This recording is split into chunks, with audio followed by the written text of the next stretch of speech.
දෙවියන් වහන්සේගේ ශුද්ධ වූ නාමයට ප්‍රශංසා වේවා. தேவன் ஒரு புதிய நாளை தந்திருக்கிறார். දෙවියන් වහන්සේ අලුත් දවසක් දී තිබෙනවා. தேவன் ஒரு புதிய நாளிலும் தேவனுடைய சமூகத்தில் இருந்து நாங்கள் ஆராதிக்க தேவன் கிருபை செய்திருக்கிறார். අලුත් දවසක් දෙවියන් වහන්සේගේ අභිමුඛයේ ඉඳන් දෙවියන් වහන්සේව නමස්කාර කරන්න උන්වහන්සේ කරුණාව දී තිබෙනවා. தேவனை தேடி வந்த ஒவ்வொரு பிள்ளைகளையும் தேவன் ஆசீர்வதிப்பாராக. දෙවියන් වහන්සේ සොයාපු හැම දරුවෙම දෙවියන් වහන්සේ ආශිර්වාද කරසේක. இயேசுவின் நாமத்தினால் ஜெபிக்கிறோம் நல்ல பிதாவே. යේසුස් වහන්සේගේ නාමයෙන් යාඥා කරනවා යාපත් පියාණනි. ஆமென். ආමෙන්. அல்லேலூயா. හalleluya. கர்த்தர் நல்லவர். ස්වාමින් වහන්සේ යාපත්. கர்த்தர் நல்லவராகவே இருக்கிறார். ස්වාමින් වහන්සේ යාපත්වම සිටිනවා. இஸ்ரவேலருக்கு நல்லவராக இருக்கிறார். ඊශ්‍රායෙල්ට දෙවියන් වහන්සේ යාපත්ය. எங்களுக்கும் நல்லவராக இருக்கிறார். අපටත් උන්වහන්සේ යාපත්ය. எங்கள் மீது கர்சனை கொண்டவராக இருக்கிறார். අප කෙරේ උන්වහන්සේ ඇලුම් කරනවා. அவருடைய சமூகத்தில் இருக்கிறவர்கள் பாக்கியவான்கள். උන්වහන්සේගේ අභිමුඛයේ ඉන්න අය භාග්‍යවන්තයි. சொல்லுங்க ஒரு அல்லேலூயா சொல்லுங்க. அல்லேலூயா. හalleluya. அல்லேலூயா. හalleluya. கர்த்தர் நல்லவர். ஆமென். ස්වාමින් වහන්සේ යාපත්. நாங்கள் எப்படி இருந்தாலும் சிலர் நாங்க தியானத்திலே மூழ்கிடுவோம்.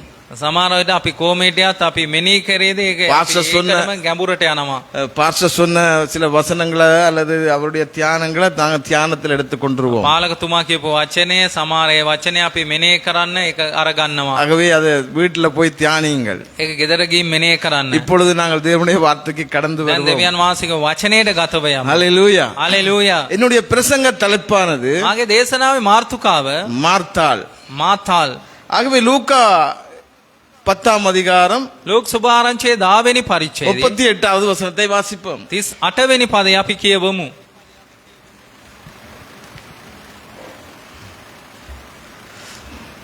இன்று அவர்கள் பிரயாணமாய் போகையில் அவர் ஒரு கிராமத்தில் பிரவேசித்தார். அங்கே மார்த்தா என்னும் பெயர் கொண்ட ஒரு ஸ்திரீ அவரை தன் வீட்டிலே ஏற்றுக்கொண்டார். ஆமென். ආමෙන්. ஹalleluya. හalleluya. සිංහල. තවද ඔවුන් යද්දී උන්වහන්සේ එක්තරා ගමකට ඇතුල් වූසේක. එවිට මාර්තා නම් එක්තරා ස්ත්‍රියක් තමාගේ ගෙදරට උන්වහන්සේ පිළිගත්තාය. ஹalleluya. හalleluya. கர்த்தர் நல்லவர். ස්වාමින් වහන්සේ යාපත්. ஆமென். மார்த்தாள் என்றால் මාතාල් කියන්නේ அதனுடைய அர்த்தம் ඒකේ අර්ථය கசப்பு. තිත්තකම. அருமையான தேவனுடைய பிள்ளை, යාපත් දේව දරුවනි. கிறிஸ்துவை ஏற்றுக்கொண்டவர்கள் எல்லாருமே ක්‍රිස්තුස් වහන්සේව පිළිගත්තු හැමෝම தேவ சமூகத்திலே அமருகிறவர்கள் அல்ல. දෙවියන් වහන්සේගේ අභිමුඛයේ වාඩි වෙන අය නොවේ. மார்த்தாளை போல வாழாமல் මාතාල් වගේ ජීවත් වෙන්න නැතුව மரியாளை போல வாழ கற்றுக்கொள்வோம். මරියාල් වගේ ජීවත් වෙන්න පුරුදු වෙමු. அல்லேலூயா. හalleluya. கர்த்தர் நல்லவர். ஆமென். ස්වාමින් වහන්සේ යාපත්. ආමෙන්. மார்த்தாள் என்றால் அர்த்தம் கசப்பு நிறைந்தவர். මාතාල් කියන්නේ තිත්තකමෙන් පිරුණු ඒක තමයි අර්ථය. ஆகவே என்னுடைய முதலாவது குறிப்பாக මාගේ පළවෙනි කාරණය ஏற்றுக்கொண்டவள். පිළිගත්තු කෙනේ.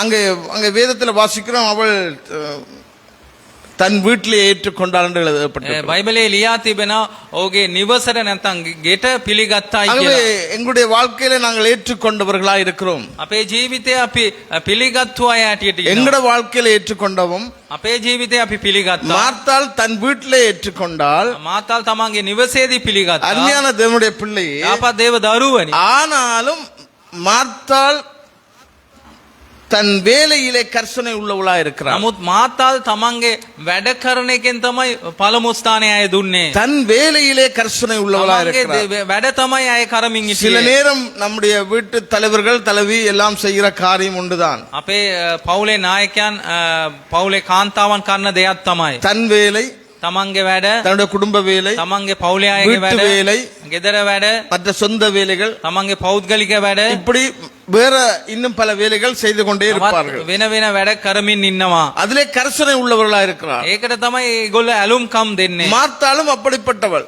මාතාල් ඒ වගේ කෙනෙක් තමයි. தன்னுடைய குடும்ப பாரம் சுமைகளை சுமந்தவளா இருக்கிறார். තමන්ගේ පවුලේ බර ඒවා දරා ගන්න කෙනෙක් ඇටියට හිටියා. தன்னுடைய வேலையிலே கர்சனை உள்ளவளா இருக்கிறார். තමන්ගේ දේවල් පමණක් අය කරමින් සිටියා. இயேசுவை ஏற்றுக்கொண்ட பின்பு இயேசு வந்திருக்கிறார்னு சொல்லி சில வேளை அந்த நேரத்தில் மதிய போஜனங்களோ அல்லது அந்த காலத்துக்குரிய நேரத்துக்குரிய போஜனங்களோ ஆயத்தம் பண்ணுகிறவளா இருந்திருக்கலாம். යේසුස් වහන්සේ පිළිගත්තයින් පස්සේ යේසුස් වහන්සේට ඕන කරන ගෝලයන්ට ඕන කරන ආහාර සූදානම් කරමින් ඇය ඉන්නට ஆனாலும் தேவனுடைய பிள்ளையே නමුත් දේව දරුවනි நம்முடைய வேலையில கர்சனையா இருக்கிறது போல අපේ වැඩේ අපි කොහොමද කරන්න උනන්දු වෙන්නේ ඒ වගේම தேவனுடைய காரியங்களிலும் நாங்கள் கர்சனை உள்ளவர்களா இருக்க வேண்டியிருக்கிறது. දෙවියන් වහන්සේගේ කාර්ය තුලත් අපි උනන්දුවෙන් ඉන්නට ඕනේ. தேவனுடைய வேலைகளிலே நாங்கள் அங்கே உற்சாகமாய் செய்ய வேண்டியவர்களா இருக்கிறோம். දෙවියන් වහන්සේගේ වැඩත් අපි උත්සාහවන්තකමින් අපි කරන්නට அங்கே ඕනේ. நீதிமொழி 31:15 ඊතෝපදේශී 31:15 වෙනි පදය இருட்டோடு எழுந்து தன் வீட்டாருக்கு ஆகாரம் கொடுத்து தன் வேலைக்காரிகளுக்கு பல படியளக்கிறாள் என்று வேதம் வாசிக்கிறோம். දේව වචනේ කියවෙනවා අලියුම නගිටලා තමන්ගේ ගෙදර අයට කෑම අදලා වැඩකාරයන්ට පඩි දෙනවයි කියන එක. சில நேரம் நமக்கு இருட்டோடு எழுந்திருக்கிறது பிரச்சனை. සමහර විට අපිට අලියුම කළුවරේ නගිටින එක நேர අමාරුයි. காலத்தோடு எழுந்திருந்து வேலை செய்கிறது பிரச்சனை. වේලාවට නගිටලා වැඩ කරන එක අමාරුයි. நேர காலத்தோடு எழுந்து தேவனுக்குரியதை செய்ய வேண்டியிருக்கிறது, அதே போல நமக்குரிய வேலையும் செய்ய வேண்டியிருக்கிறது. වේලාවට නගිටලා දෙවියන් වහන්සේගේ දේත් කරන්න ඕන, අපට ඕන දේත් කරන්නට ඕනේ. இன்றைக்கு அந்த காரியங்கள் இல்லை. අද ඒ වගේ දේවල් නැහැ. நாங்கள் சில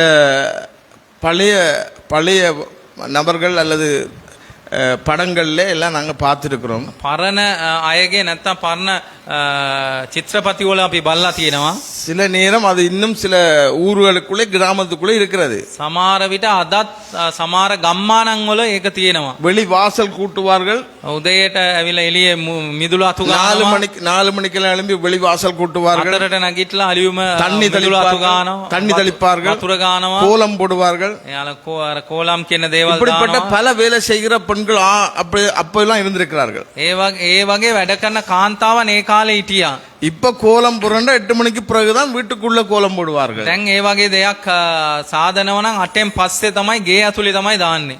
பல கோலத்தோட எழுந்திருப்பார்கள். එයාලා සමහර කෝලම් විදියට තමයි නගිටින්නේ. அவர்களை பார்த்தாலே கோலம் போட்டவர்களை போலவே இருக்கும். එයාලව බැලුවොත් කෝලංකාරයන් ඇටියට තමයි ඉන්නේ. இன்றைக்கு அந்த நிலைமை இல்ல.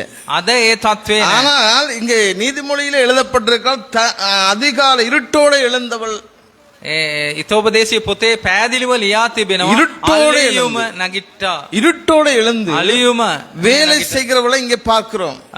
වැඩ කරන කෙනෙක්ව බලනවා. இன்றைக்கு அருமையான தேவனுடைய பிள்ளை, අපා දේව දරුවනි, நாம் அதிகாலை எழுந்து வேலை செய்ய வேண்டியவர்களா இருக்கிறோம். අපි අලියුම නගිටලා වැඩ කරන්න ඕන அங்கே ඇටියට ඉන්න. இயேசுவை ஏற்றுக்கொண்டவர்களுடைய வாழ்க்கை மாறுதல் வேணும். යේසුස් වහන්සේව පිළිගත්තු අයගේ ජීවිතේ වෙනස්කමක් ඕනේ. மாற்றங்கள் வேண்டும். වෙනස්කමක් ඕනේ. நல்ல වෙනස් වීමක් சிந்தனைகள் ඕනේ. வேண்டும். நல்ல சிந்தனைகள் வேண்டும். හොඳ කල්පනාවක් ඕනේ.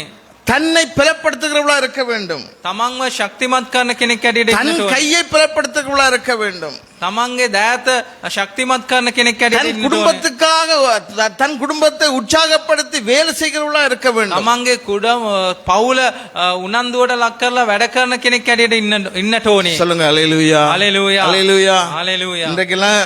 அன்றைக்கெல்லாம் அதிகாலை எழுந்து அப்பம் சுட்டு கொடுத்து பிள்ளைகளை உற்சாகப்படுத்தி தாங்களும் சாப்பிட்டு போன காலம் இருக்கிறது. ඒ කාලේ අලියුම නගිටලා රොටි පුච්චලා තමන්ගේ දරුවන්ටත් දීලා උනන්දු කරවලා එහෙම කාලයක් තිබුණා. இன்றைக்கு கடை அப்பம். අද කඩෙන් තමයි රොටි ගන්නේ. சத்தம் கேட்கல எழும்பிடுவோம். ඒ අඬ ඇයෙද්දි නගිටිනවා. அந்த டியூன் எல்லாருக்கும் தெரியும். ඒ ටියුන් එක හැමෝම දන්නවා. எல்லாருக்கும் தெரியும். හැමෝටම දන්නවා. ஆகவே அது ஒரு இலாரமா இருக்கிறது. ඒක දැන් එලාමයක් වෙලා. இன்றைக்கு அதுதான் இலாரம். ඒක තමයි අඬ. அந்த இலாரத்தில் எழுந்திருக்கிறார்கள். ඒ අඬෙන් තමයි නගිටින්නේ. அப்பம் செய்ய வேண்டியவர்கள், රොටි පුච්චන්න ඕන අය. அப்பம் செய்ய வேண்டியவர்கள் රොටි පුච්චන්න ඕන අය. கடை அப்பத்தை நம்பி இருக்கிறார்கள். කඩේ ඒ රොටි විශ්වාස කරලා තමයි ඉන්නේ. அப்படி ஒரு விசுவாசத்தில் இருக்கிறார்கள். ඒම ඇදහිල්ලෙන් තමයි ඉන්නේ. தன் வேலையிலே கர்சனை குறைந்தவர்கள், තමන්ගේ වැඩවල ඒ උනන්දුකම නැති අය அந்த இலாரத்தை நம்பி வேலை செய்கிறார்கள். ඒ එලාම් එක විශ්වාස කරලා වැඩ කරනවා. இன்றைக்கு அதுதான் சில இடத்திலே நடந்து கொண்டிருக்கிறது. ඕ ස්ථානවල ඒක තමයි අද සිද්ධ වෙන්නේ. இன்றைக்கு அதெல்லாம் இன்றைக்கு வருத்தமாய் மாறிக்கொண்டிருக்கிறது. ඒ ඔක්කොම ඒක බරක් ඇටියට වෙනස් වී තිබෙනවා. அதெல்லாம் வருத்தமாய் ඒ மாறிக்கொண்டிருக்கிறது. ඔක්කොම බරක් ලෙස වෙනස් වී තිබෙනවා. இன்றைக்கு அப்படிப்பட்ட காரியத்தை நாங்கள் இந்த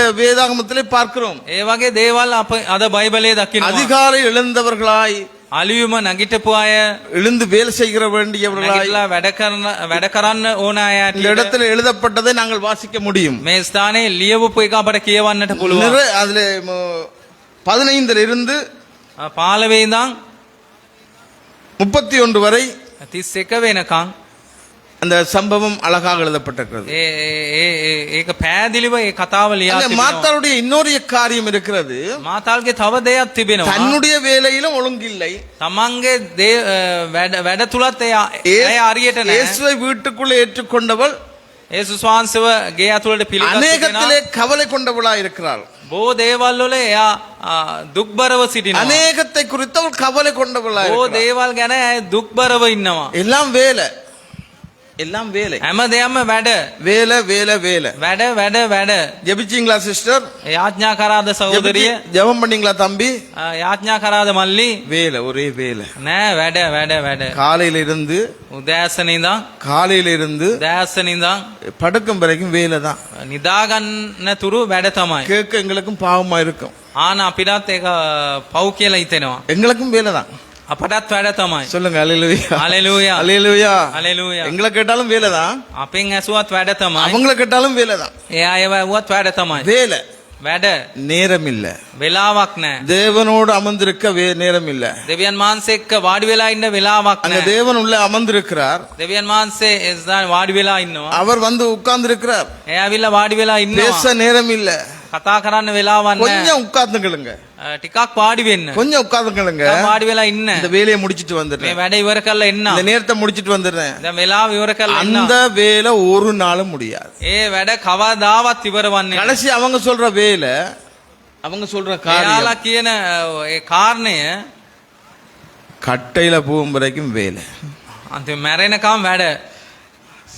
அழுத்து போய் ඒක පා වෙලා තිත්ත වෙලා அழுத்து போய் තිත්ත වෙලා அவங்க சொல்லுவாங்க එයාලා කියනවා கட்டையில போகும் வரைக்கும் வேலை. අන්තිම මැරෙනකම් වැඩ. அந்த அளவு வேலை. ඒ තරම් වැඩ. வேலைக்காக நாங்கள் உருவாக்கப்படவில்லை, වැඩ වෙනුවෙන් අපව සෑදුවේ නැහැ. தேவனை மகிமைப்படுத்த உருவாக்கப்பட்டவர்கள். දෙවියන් වහන්සේව මහිමයට පත් කරන්න තමයි அதை අපව සෑදුවේ. மறந்துதான் இந்த காரியங்கள், அதை மறந்துதான் காரியங்கள், ඒක අමතක කළා තමයි මේ දේවල්. அதை மறந்துதான் கவலை. ඒක අමතක කළා තමයි මේ දුක. கவலைப்படுகிறதுனால ஒன்றும் கூட்டவும் முடியாது, குறைக்கவும் முடியாது. දුක් වෙන නිසා දෙයක් වැඩි කරන්නත් අඩු කරන්නත් බෑ. அங்க தேவனுடைய உபதேசத்துல பார்க்கிறோம், දෙවියන් වහන්සේගේ දේශනාවේ අපි බලනවා பூக்களை பாருங்கள், මල් දෙස බලන්න, பறவைகளை பாருங்கள், කුරුල්ලන් ලෙස බලන්න. எதுவும் கவலைப்பட்டதாக தெரியவில்லை. ඒ අය දුක් වුණායි කියලා තේරුනේ නැහැ. பூக்களுக்கு கலர் பண்ணினவன் யார்? ඒ මල් වලට පාට වර්ණ පාට කරේ කවුද? யார் தண்ணி ஊத்தினது? කවුද වතුර දැම්මේ? நம்முடைய வாழ்க்கையில என்ன வேலை செய்தாலும் என்ன கவலை கொண்டாலும் ஒரு நாளும் அந்த காரியங்கள் குறைந்து போனதாக தெரியவில்லை. අපේ ජීවිතේ ඔයතරම් අපි දුක් වුණා දේවල් කරත් ඒක අඩු වුණායි වගේ නෑ. அருமையான தேவனுடைய பிள்ளை, අප දේව දරුවනි. அப்ப நம்முடைய வேலையிலும் கர்சனை இல்லாமல் இருக்கிறோம். අපේ பிள்ளையை குறித்த கவலை, දරුවන් කෙරේ දුක, வீட்டை குறித்த கவலை, නිවස ගැන දුක, பணத்தை குறித்த கவலை, මුදල් ගැන දුක, வாடகை குறித்த கவலை, මුදල් ගෙවන්න ඕනේ, කුලී ගෙවන්න ඕනේ කියලා දුක. எதற்கு எப்படி கேட்டாலும் கவலை ஒன்று இருக்கிறது. කොහොම ඇව්වත් දුක. அதுக்கு முடிவு வரவே வராது. ඒකට අවසානයක් එන්නෙම නෑ. ஏன்னு சொன்னால் தேவன் உட்கார்ந்து இருக்கிறார். දෙවියන් වහන්සේ වාඩි වෙලා தேவனுடைய ඉන්නවා. சமூகத்துல நாங்கள் நினைத்தது இல்லை. දෙවියන් වහන්සේගේ අභිමුඛය අපි හිතපු දේ නෑ. ஆனபடியால் இந்த காரியங்கள் எங்களை தொடர்ந்து கொண்டே வரும். නොකඩවා මේ දේවල් අපව පසු කරමින්ම එනවා. அருமையான தேவனுடைய பிள்ளை, ආපත් දේව දරුවෝ, மாத்தாளை போல வாழ முயற்சி செய்ய வேண்டாம். මාතාල් වගේ ජීවත් වෙන්න ඔබ උනන්දු වෙන්නට එපා. மாத்தாளை போல எங்களுடைய வாழ்க்கை இருக்க கூடாது. මාතාල් වගේ අපේ ජීවිතේ තිබෙන්නට හොඳ නෑ. சொல்லுங்க அல்லேலூயா. හalleluya. கர்த்தர் நல்லவர். ஆமென். ස්වාමීන් වහන්සේ යාපත්. அங்க இரண்டாவது காரியம், දෙවනි කාරණය, இரண்டாவது காரியம், දෙවනි කාරණය, தேவையில தேவனை தேடாதே. ඌමනා වෙලාවේදී දෙවියන් වහන්සේව සොයන්නට එපා. தேவையில தேவனை தேடாது. ඌමනාවේදී දෙවියන් වහන්සේව සොයන්නට நான் එපා. சொல்ற தேவை உனக்கு நோவு வந்த தேவை இல்ல. මං කියන ඌමනාව ඔබට කැක්කුමක් ආපු ඌමනාවක් உனக்கு නොවේ. நோகிற போது தேவனை ඔබට தேடாது. රිදෙන විට දෙවියන් වහන්සේව සොයන්නට உங்களுக்கு එපා. நோகிற போது தேவனோட சம்மத்துக்கு போகாதீங்க. ඔබට රිදෙන විට දෙවියන් වහන්සේගේ අභිමුඛයට அங்க යන්න பாட்டு එපා. வராது, பாட்டு வராது, ඒ ගීතිකාවක් එන්නේ නැත. තුති වරාද, තුති වරාද. ප්‍රශංසාව එන්නේ නැහැ. தேவ மகிமை வராது, දෙවියන් වහන්සේගේ මහිමේ එන්නේ නැහැ. பிரசன்னம் வராது, දෙවියන් වහන්සේගේ තේජස එන්නේ உனக்கு නැහැ. நேரமும் வராது. ඔබට වේලාවක් එන්නේත් නැහැ. அங்க வாசிங்க, කියවන්න 10:40 வாசிங்க. லூக்கா. பற்பல வேலைகள் செய்வதில் மிகவும் வருத்தமடைந்து இப்ப வருத்தம் அடைஞ்சு நோவு, கை கால் நோவு, දැන් එයාගේ අතපය රිදෙනවා. முடியல දැන් කරන්නට බෑ. முடியல, බෑ. களைப்பு දැන් එයාට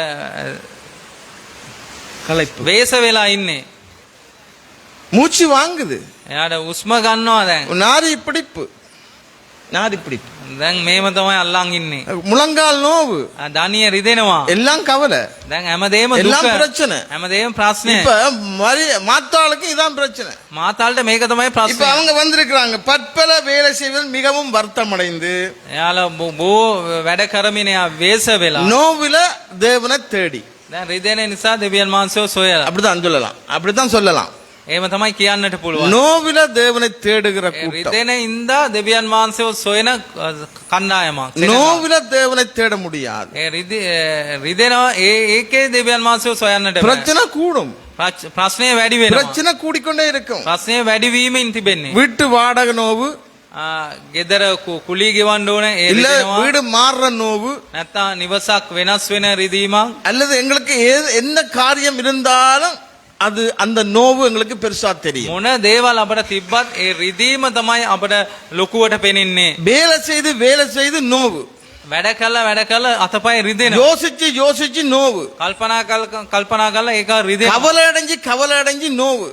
දුක් වෙලා ඒකත් රිදෙනවා දැන්. இப்பதான் ஆண்டவரிடத்துல வந்து දැන් තමයි දෙවියන් වහන්සේ ගාවට ඇවිල්ලා ஆண்டவரே දෙවියන් වහන්සේ நான் தனியே வேலை செய்யும்படி, මං තනියෙන් වැඩ කරන පිණිස தனியே வேலை செய்யும்படி. මං තනියෙන් වැඩ කරන அங்க පිණිස இன்னும் அழகாக வேதம் சொல்லுகிறது, තා අලංකාරව දේව වචනේ කියවෙනවා. எதை ලස්සනට. செய்தாலும் கர்த்தருக்கென்று செய்யுங்கள், මොන දේත් කරත් ස්වාමින් වහන්සේ වෙනුවෙන් எதை කරන්න. செய்தாலும் நீ உன்னுடைய விருப்பத்தின்படி செய்யாத, මොනවා කරත් ඔබගේ කැමැත්ත අනුව කරන්නට එපා. தேவ சித்தத்தின்படி செய். දෙවියන් වහන්සේ කැමැත්ත අනුව කරන්න. எதை செய்தாலும் ஒழுங்கொன்று வேணும். මොන දේත් කරත් ඒකට පිළිවෙලක් අවශ්‍යයි. இப்ப நோவு வந்ததினாலே, දැන් කැක්කුම රිදිල්ල ආපු නිසා. நோவு வந்ததினாலே කැක්කුම ආපු නිසා. கசப்பு பெருசாயிட்டு. දැන් තිත්තකම වැඩි වුණා. கசப்பு பெருசாகும். තිත්තකම වැඩි වෙලා. மாத்தாளுக்கு என்ன பேர்? මාතාල්ට මොකද්ද නම? மாத்தாள் என்ன அர்த்தம்? මාතාල් කියන එක අර්ථය කුමක්ද? கசப்பை வெளிப்படுத்துகிறவள். තිත්තකම එළියට ගේන இப்ப කෙනෙක්. இங்க நோவு பெருகும் போது தன் சகோதரியை குற்றம் சாட்டுகிறவளாய் இருக்கிறார். දැන් අර රිදිල්ල කැක්කුම වැඩි වෙන්න තමන්ගේ සහෝදරයට වරද කියවන කෙනෙක් ඇඩියට ඉන්නවා. இன்றைக்கு அருமையான தேவனுடைய பிள்ளையே, අද යාපත් දේව சில දරුවනේ நேரம் பெண்கள் கொண்டே ஆண்களை சிக்க வைக்கிற நேரமும் இருக்குது. සමහර විට කාන්තාවන් පිරිමි අයව පටලවන දේවල් තිබෙනවා. அடவு வச்சு வேலை செய்வோம். එයාව அடவு வைக்கிறது, பொருளை උගස් තියලා වැඩ කරනවා. அடவு வச்சு வேலை செய்வோம். උගස් තියලා වැඩ කරනවා. சம்பளம் வரும்போது மீட்டுக் கொள்வோம். පඩිය එන විට බේරගනිමු. இப்படி ஆலோசனை எல்லாம் வந்தால், මේම දැනමුතු ආවනම්, இப்படிப்பட்ட யோசனைகள் வரும்போது මේම දැනමුතුකම් එන විට அவருக்கும் வேலை இல்லாம போயிடும். அந்த கிழமை ඒ සතියෙම යාට වැඩ නැති වෙනවා. சூழ்நிலை மாறி போயிடும். වාතාවරණය වෙනස් වෙලා இப்ப යනවා. கடன் கட்ட அம்மாவும் வேலைக்கு போனிருக்கு, දැන් ඒ ණය ගෙවන්න අම්මත් වැඩට යන්න. அவையும் வேலைக்கு போனிருக்கு. එයාත් වැඩට යන්න ඕනේ. அருமையான தேவனுடைய பிள்ளை, අපා දේව දරුවනේ வேலை அங்க நோவு பெருக பெருக වැඩ කැක්කුම රිදිල්ල වැඩි වෙන්න பெருக பெருக கசப்பு கூடிக்கொண்டே வரும். වැඩි වෙන්න තිත්තකම වැඩි වෙනවා. குடும்பத்துல நிம்மதி இல்ல, පවුලේ කිසි නිදාසක් සතුටක් சண்டை, හැම වෙලේම வாக்குவாதம், රණ්ඩු දබර எல்லாம் හැම දෙයක්ම பெருகிக்கொண்டே இருக்கு. දවසෙන් දවසට වැඩි වෙනවා. மாத்தாலும் அதுதான் செய்யறாங்க. මාතාල ඒක තමයි කරේ. தன் சகோதரி மேல குற்றம் சாட்டுறாங்க. තමන්ගේ සහෝදරිය ගැන වැරදි කිව්වා. சகோதரி மேல குற்றம் சாட்டுறாங்க. තමන්ගේ සහෝදරියට වැරදි ஆண்டவரே පැවසුවා. உமக்கு கவலை இல்லையா? ඔබට දුකක් නැද්ද දෙවියන් වහන්සේ? ஆண்டவருக்கு ஏன் கவலை வரணும்? ඇයි දෙවියන් වහන්සේට දුක් වෙන්නට ඕන? உங்களோட நோவு உங்களுக்கு கவலை, ඔබගේ රිදිල්ල ඔබට තමයි දුක. உங்களோட பிரச்சனை உங்களுக்கு கவலை, ඔබට ප්‍රශ්න ඔබට තමයි දුක. உங்களுக்கு பிரச்சனை, ඔබට ප්‍රශ්නයක්. உங்களுக்கு துக்கம், ඔබට දුකක්. உங்களுக்கு வேதனை. ඔබට වේදනාවක්. தேவ சமூகம் நல்லது. சொல்லுங்க දෙවියන් அல்லேலூயா. වහන්සේගේ අභිමුඛයේ යාපත්. அல்லேலூயா. හalleluya. அப்ப முதல்ல அங்க பாக்குறோம் என்னன்னு சொன்னா, පළමුව අපි බලනවා කුමක්ද? மாத்தாள் குற்றம் சாட்டுறவளா இருக்கிறான். මාතාල් වැරදි කියනවා. நோவு கூடும்போது குற்றம் சாட்டுதல் வரும். එයාට කැක්කුම වැඩි වෙන්න මට- එයා වැරදි කියන කෙනෙක් හැටියට වෙනස් වෙනවා. நோவு கூடும்போது நோவு குடும்பம் மனிதனுடைய எதிர்பார்ப்பு ஒன்று இருக்கு. ඒ කැක්කුම වැඩි වෙන්න මනුස්සයාගේ බලාපොරොත්තුවක් இவர் තිබෙනවා. எனக்கு உதவி செஞ்சா என்ன? මෙයා මට උදව් කරොත් කුමක්ද? சும்மா தானே படுத்து கிடக்குறாரு. මෙයා නිකන්නේ නිදාගෙන ඉන්නේ. கூட வந்து இதை கூட்டினா என்ன? ඇවිල්ලා අතු කෑවනම් කොහමද? சட்டிபானை நாங்க தானே கழுவணும். බලන් අපිනේ ඕදන්නට ඕනේ. உடுப்பு நான் தானே கழுவணும். රෙදිත් අපිනේ ඕදන්න ඕනේ. நீங்களும் கழுவுங்க. ඔයත් ඕදන්න. நீங்களும் கழுவுங்க. நாங்கள் நாள் முழுக்க வேலை. நாள் முழுக்க நாங்களும் வேலை. මමත් දවස් நோவு පුරා මමත් பெருக වැඩ. பெருக நோவு பெருக பெருக வார்த்தைகளும் பெருகும். ඒ කැක්කුම නැත්නම් වේදනාව වැඩි වෙන්න තිත්තකමත් වැඩි වෙනවා. கசப்பு பெருகிக் கொண்டே ඒ இருக்கும். තිත්තකම වැඩි වෙනවා. பொறுப்பில்லாதவர்கள், වගකීමක් නැහැ. பொறுப்பில்லாத மனுஷன், වගකීමක් නැති මිනිස්සු. பொறுப்பில்லாத பிள்ளைகள், වගකීමක් නැති දරුවන්. ஒரு பிரச்சனை 1000 பிரச்சனையா போயிடும். එක ප්‍රශ්නයක් ප්‍රශ්න 1000ක් හැටියට වෙනස් வார்த்தைகளுக்கு වෙනවා. முடிவில்லாம போய் கொண்டு ඒ වචන වලට අඩුවම්ම නැතිව යනවා. மனிதனை நம்பி தேவனை நம்பி வாழ வேண்டியவர்கள் மனிதனை நம்பி வாழ வேண்டி வந்துடும். දෙවියන් මාසව විශ්වාස කළා ජීවත් වෙන්න ඕනේ අය මනුස්සයන් විශ්වාස කළා ජීවත් වෙනවා. நோவு கூட கூட தேவ எதிர்பார்ப்பு குறைஞ்சு போயிடும். කැක්කුම වැඩි වෙන්න දේව බලාපොරොත්තු අඩු புது වෙනවා. பிரச்சனை உருவாகிக் கொண்டே இருக்கு. අලුත් ප්‍රශ්නයන් දවසෙන් දවසට ඇති වෙනවා. அருமையான தேவனுடைய பிள்ளை, අපත් දේව දරුවනි. அங்க இன்னொரு குற்ற காரியம் இருக்கிறது. තවත් එක දෙයක් තිබෙනවා. நான் කාර්යය நான் மட்டும் මමත් මං විතරයි. நான் மட்டும் මම විතරයි. அங்க வாசிங்க 40 வருஷத்தை வாசிங்க திரும்ப. 40 වෙනි පදේ නැවත කියවන්න. மார்த்தாளோ ஆ.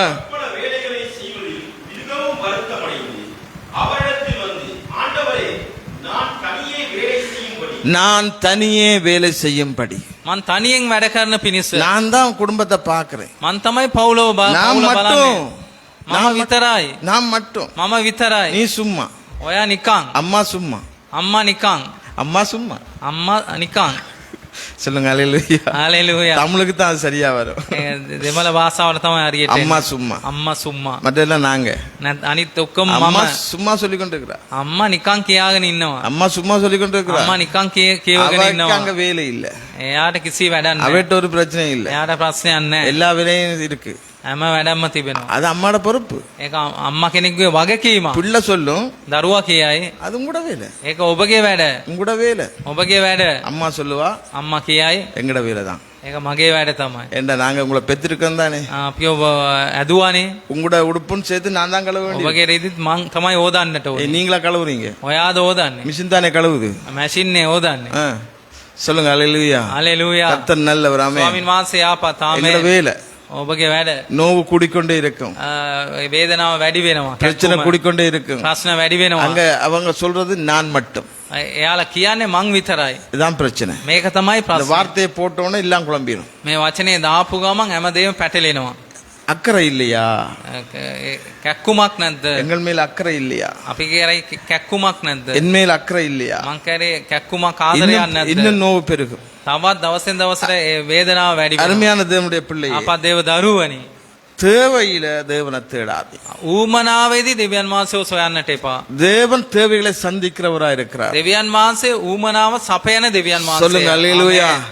அவருடைய சமூகத்தில் இருக்கிற போது நம்முடைய தேவைகளை சந்திக்கிறவராகவே அவர் இருக்கிறார். උන්වහන්සේගේ අභිමුඛයේ ඉන්න විට අපේ හැම ඌමනාවම උන්වහන්සේ සපයන அவருக்கு දෙවියන් முடியாத වහන්සේ. காரியம் ஒன்றுமே இல்லை. උන්වහන්සේට බැරි කිසිවක් නැහැ. சொல்லுங்க அல்லேலூயா. හalleluya. அல்லேலூயா. හalleluya. அவருக்கு முடியாத காரியம் ஒன்றுமே இல்லை. උන්වහන්සේට බැරි කිසිම ஆனா කාර්යයක් නැහැ. தேவ சமூகத்தை மறந்தவர்களா இருக்கிறபடியால நோவு பெருகிக்கொண்டே இருக்கும். දේව අභිමුඛයේ අමතක කරලා ඉන්න නිසා ඒ වේදනාව වැඩි වෙනවා, කැක්කුම වැඩි වෙනවා. பெருகிக்கொண்டே இருக்கும். ඒක දවසෙන් දවසට වැඩි වීගෙන තිබෙනවා. குற்றம் பெருகிக்கொண்டே இருக்கும். ඒ අඩුපාඩු වැරදි වැඩි වෙනවා. எதிர்பார்ப்பு பெருகிக்கொண்டே இருக்கும். බලාපොරොත්තු වැඩි වෙනවා. அங்கே சுயம் பெருகிக்கொண்டே இருக்கும். තමන්ගේ සුය කැමැත්ත වැඩි වෙනවා. பெருகிக்கொண்டே இருக்கும். දවසෙන් දවසට වැඩි වෙනවා.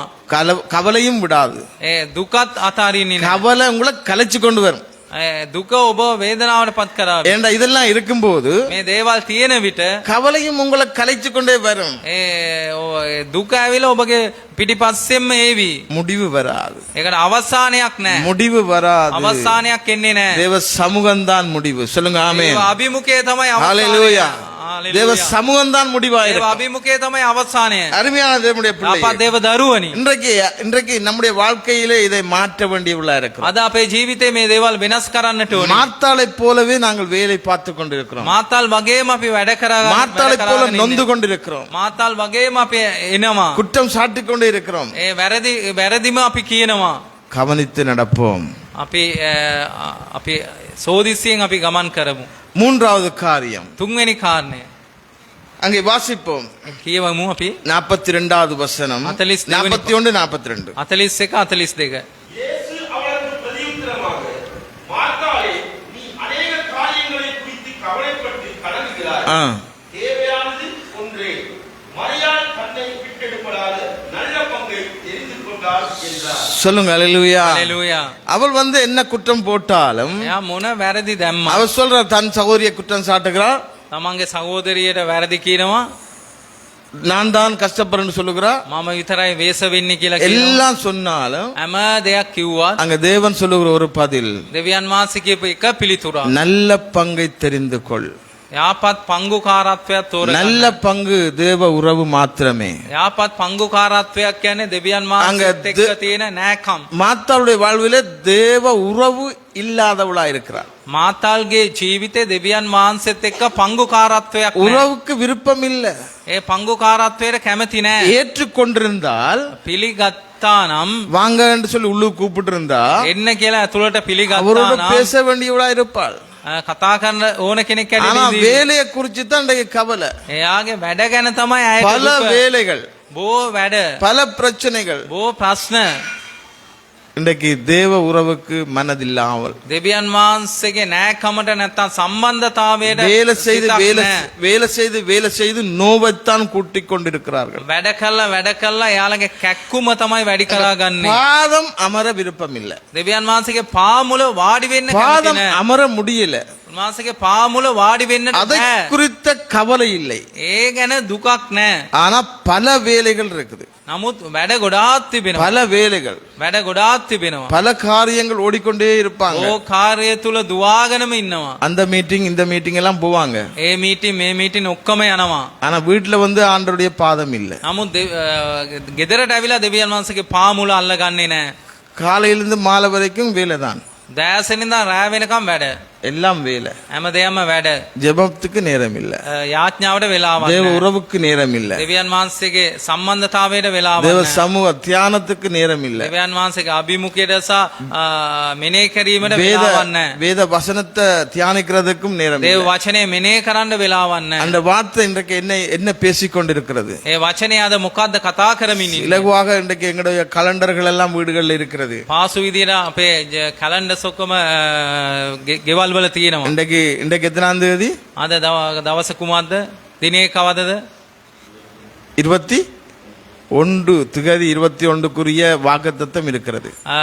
අද දිනේ ඇවිල්ලා 21 ඒකට ඕන කරන වචනේ පොරුන්දුව එතන ලියා තිබෙනවා. அதுல இருக்கு, நான் உன்னை பலப்படுத்துவேன். ඒකේ තියෙනවා මං නුඹව ශක්තිමත් කරනවා. பெரிய சமாதானமா இருக்கும். ඒක සමාදානයක්. ஆனா நோவு கூடிக்கொண்டே இருக்கு. නමුත් වේදනාව වැඩි இப்ப වෙනවා. கேள்வி என்ன? දැන් එයාට තියෙන வசனம் அப்படி சொல்லுது. வசனம் ඒ அப்படி சொல்லுது. වචනේ එහෙම කියවෙනවා. ஆனா எனக்கு நோவு கூடுது ஆண்டவரே. මට තවත් කැක්කුම වැඩි වෙනවා. வசனம் ஓகே, வசனம் ஒரு நாளும் மாறாது. වචනේ කවදාවත් වෙනස් වන්නේ நாங்க නැහැ. கலண்டர்ல இருந்து பெற்றுக்கொள்கிறவர்களா இல்லாமல் අපි කැලෙන්ඩර් එකෙන් ලබා ගන්නේ නැතුව தேவ சமூகத்தில இருந்து பெற்றுக்கொள்ளுவோம். දෙවියන් වහන්සේගේ අභිමුඛයෙන් ලබා ගන්නට அந்த ඕනේ. வசனம் உங்களை நடத்தும். ඒ වචනය ඔබට මඟ அவர் පෙන්වන්නේ. அந்த வசனம் தான் எங்களை நடத்தி செல்ல போகிறது. ඒ වචනය තමයි අපට මඟ පෙන්වන්න சிலர் යන්නේ. அவசரமா போன்லயும் வருது இன்றைய வசனம். එකපා ෆෝන් එකෙත් එනවා අද දවසේ වචනය அது කියලා. நடந்து கொண்டிருக்கல பார்க்கலாம். ඒක ඇවිදගෙන ඉන්න විට බලන්නට அல்லது පුළුවන්. பின்னால பைக்ல கணவன் ஓடிக்கொண்டிருப்பார், அல்லது பின்னால இருந்து அவர் பார்த்து கொண்டிருக்கிற நேரமா இருக்கலாம். ස්වාමි පුරුෂයා බයික් එක එලවන්නට පුළුවන්. භාර්යාව පිටිපස්සේ වාඩි වෙලා ඒ වචනේ அல்லது බලන්නට පුළුවන්. அலுவலகத்திலே போய் தான் அங்கே அந்த நேரம் பார்க்கலாம். ඔය හරි ස්ථානයක වාඩි වෙලා ඒ இன்றைக்கு වචනේ இப்படித்தான் බලන්නට அந்த පුළුවන්. வாழ்க்கை போய் අද கொண்டிருக்கிறது. ජීවිතේ මේම තමයි ගමන් அப்ப කරන්නේ. நான் உன்னை பலப்படுத்துவேன் என்று வசனம் சொல்லுது. වචනේ කියවෙනවා මා නුඹව ශක්තිමත් இருக்கிற කරනවා. பலனெல்லாம் போகுது ஆண்டவரே. තියෙන ශක්තිය ඔක්කොම යනවා. இருக்கிற பலனெல்லாம் போகுது. තියෙන ශක්තිය ඔක්කොම යනවා. களைப்பு கூடி கூடிக்கொண்டிருக்குது. වේස වැඩි වෙනවා මාංශය වැඩි වෙනවා. இதுக்கிடையில டாக்டர்கிட்ட அப்பாயின்மெண்ட் போட்டிருக்கு. ඩොක්ටර් ගාවට අපොයින්ට්මන්ට් එකක් දාන්නට அங்க ඕනේ. போகணும். ඒ යන්නට ඕනේ. என்ன செய்யறது ஆண்டவர்? මොනවද කරන්නේ දෙවියන් கேள்வி වහන්සේ? மேல கேள்வி. ප්‍රශ්න පිට ප්‍රශ්න. இதுல வேற போதகர் அடிப்பார், போதகர் போன் பேசுவார்.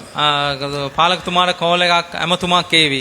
நேரம் இல்ல பாஸ்டர், වෙලාවක් නැහැ පාලකතුමා. நான் ஒரு டாக்டர்கிட்ட போண்டி මම இருக்குது, ඩොක්ටර් ගාවට යන්නට ඕනේ. கொஞ்சம் வந்து கதைக்கிறேன். ඇවිල්ලා කතා කරා. அது அப்புறம் 2 நாளைக்கு பிறகு திரும்ப அவரே போன் அடிப்பாருங்க. ආපහු දවස් දෙකක් පසුව அப்பயும் පාලකතුමා කෝල් කරා. அப்பயும் ஒரு கம்ப்ளைண்ட் இருக்கும். ආපහු කම්ප්ලේන්ට් එකක් நீங்க තිබෙනවා. எடுத்த நேரம் நான் அவசரமா போய் கொண்டிருந்தேன்.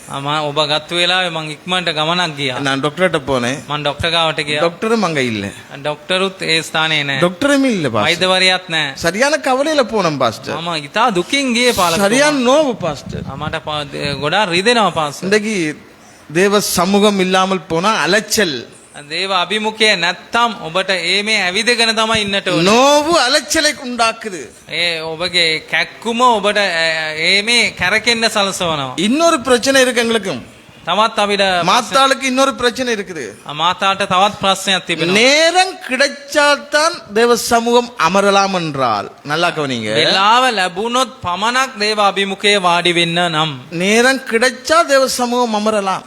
වෙලාව ලැබුණොත් දෙවියන් වහන්සේගේ අභිමුඛයේ වාඩි වෙන්නම්. அப்படி ஒரு நாளும் ஒரு நேரம் வரவே வராது, කවදාවත් ඒ වගේ වෙලාවක් එන්නේ නැහැ. ஒரு நாளும் வராது. කවදාවත් එන්නේ නැහැ. அது நேரத்தை நாங்கள் ஒதுக்கி வைக்காவிட்டால், ඒ වෙලාව අපි අයින් කරලා තබා ගත්තේ නැත්තම්, ஒதுக்கி ஜெபம் பண்ணி அவருடைய சமூகத்தில் இருக்காவிட்டால், ඒක වෙලාව වෙන් කරලා යාඥා කළා අභිමුඛයේ වාඩි වුණේ නැත්තම්, ஒரு நாளும் தேவ சமூகத்தில் அமர முடியாது, කවදාවත් දෙවියන් වහන්සේගේ අභිමුඛයේ වාඩි වෙන්නට தேவ බෑ. பிரசன்னத்தை உணர முடியாது. දේව තේජස බුද්ධි විඳින්නට அருமையான බෑ. தேவனுடைய பிள்ளையே, ආපත් දේව දරුවනි, தேவன் மார்த்தாள் ஏற்றுக்கொண்டால், මාතාල් පිළිගත්තා. ஆனால் அமர்ந்திருந்தது மரியாள். නමුත් දෙවියන් වහන්සේගේ පාමුල වාඩි වෙලා හිටියේ මරියාල්. மார்த்தாள் ஏற்றுக்கொண்டால், මාතාල් පිළිගත්තා.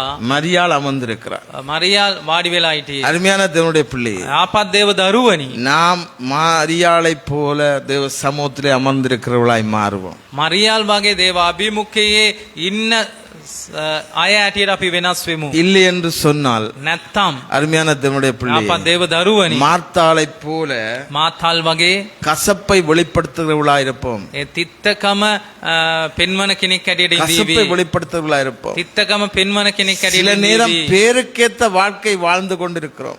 නමට ඒ ගැළපෙන ජීවිතයක් අපි ජීවත් நாங்கள் වන්නේ. தேவனுடைய பிள்ளை என்ற பேரில, දෙවියන් වහන්සේගේ දරුවෙක් කියන ඒ නමෙන්, ஏற்றுக்கொண்டவர்கள் என்ற பேரில පිළිගත්තු කෙනෙක් කියන ඒ නමෙන් கசப்போட வாழ்க்கை போய்கொண்டிருக்கிறது. තිත්තකමෙන්ම ජීවිතේ ගතවා මාර කරනවා. இதை மாற்றுவோம். මේ දේ වෙනස් කරමු. சொல்லுங்க ஆமென். ආමේන්. ஹalleluya. හalleluya. ஹalleluya. හalleluya. மரியாளை போல மாறும். මරියා වගේ වෙනස් වෙමු. மரியாளை போல மாறும். මරියා වගේ අපි වෙනස් වෙමු. மரியாள் தேவனுடைய சமூகத்தில் அமர்ந்திருந்தார். මරියා දේව අභිමුඛයේ වාඩි වෙලා அது හිටියා. நல்ல பங்கு. ඒක යාපත් පංගුකාරත්වයක්. அதுக்கான வேலைக்கு களவடிச்சு அங்க வர வேணாம். ඒ ඉඳ රස්සාවට ඔර කරලා එන්නට එපා අභිමුඛයේ. நே அங்க அங்க பார்க்கிறோம் நீதிமொழி 31:15 ඊතෝපදේශයේ 31 15 අපි බලනවා. எங்கட வேலையெல்லாம் தொடங்குறதுக்கு முன்ன இருட்டோடு எழுந்து අපේ වැඩ පටන් ගන්නට කලින් අලියුම නැගිටලා தேவனோடு பேசுகிறவர்களாய் மாறுவோம். දෙවියන් වහන්සේත් එක්ක කතා කරන කෙනෙක් ඇරියට අපි இயேசு වෙනස් වෙමු. கிறிஸ்துவும் தேவ சமூகத்திலே அமர்ந்திருந்து வந்தார். යේසුස් වහන්සේත් දේව අභිමුඛයේ වාඩි වෙලා තමයි ආවේ. இயேசு கிறிஸ்துவும் தேவ சமூகத்திலே அதிகாலம் இருட்டோடு இருந்தார். යේසුස් වහන්සේත් අලියුම දෙවියන් වහන්සේගේ අභිමුඛයේ වාඩි වුණා. இன்றைக்கு நாங்களும் தேவ சமூகத்திலே இருட்டோடு எழுந்து தேவ சமூகத்திலே அமர்ந்திருப்போம். අපිත් අලියුම නැගිටලා දේව අභිමුඛයේ වාඩි වෙලා ඉමු. சொல்லுங்க ஹalleluya. හalleluya. ஹalleluya. හalleluya. இன்றைக்கு ஸ்பெஷல் நாளா இருக்கிறது. අද හොඳ විශේෂිත දවසක් ඇටියට இன்றைக்கு තිබෙනවා. தகப்பன்மார் தினம். අද පියවරුන්ගේ දිනය. தகப்பன்மார் தினம். පියවරුන්ගේ දිනය. ஆகவே இன்றைக்கு தகப்பன்மாரும் முக்கியமாக தேவ சமூகத்திலே, தேவனுடைய சமூகத்திலே அமர்ந்திருந்து தேவ சமூகத்தை பற்றி கொண்டு நடக்க கற்றுக்கொள்வோம். අද පියවරු ඇවිල්ලා තාත්තලා දෙවියන් වහන්සේගේ අභිමුඛයේ වාඩි වෙලා දෙවියන් වහන්සේ